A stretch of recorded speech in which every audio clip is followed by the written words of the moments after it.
जिंदाल सबरंग कंपनीच्या नावाचे बनावट पत्रे तयार करून त्याची विक्री होत असल्याचा प्रकार हातकणंगले तालुक्यातील मिंचे इथं उघड झालाय।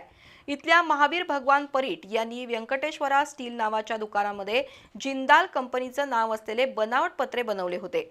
या प्रकरणी महावीर परीट यांच्यावर पेठवडगाव पोलीस ठाण्यात गुन्हा दाखल झाला असून त्याच्या दुकानातून 24,000 रुपयांचे बनावट पत्रे जप्त करण्यात आलेत।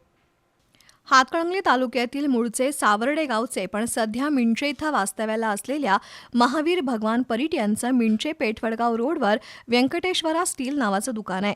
त्यामध्ये लोखंडी पत्रा तयार करून त्याची विक्री केली जाते।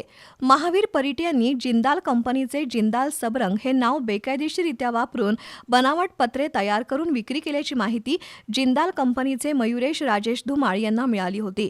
याबाबत कंपनीच्या तक्रारीनुसार पेठवडगाव पोलिसांनी व्यंकटेश्वरा स्टील दुकानात तपासणी केली असता जिंदाल सबरंगचं नाव वापरून बनावट पत्रे तयार करत असल्याचं उघड झालं। यावेळी पोलिसांनी सुमारे 24,000 रुपये किमतीचा मुद्देमाल जप्त केला असून महावीर परीट यांच्यावर कॉपीराइट ॲक्टनुसार गुन्हा दाखल झालाय।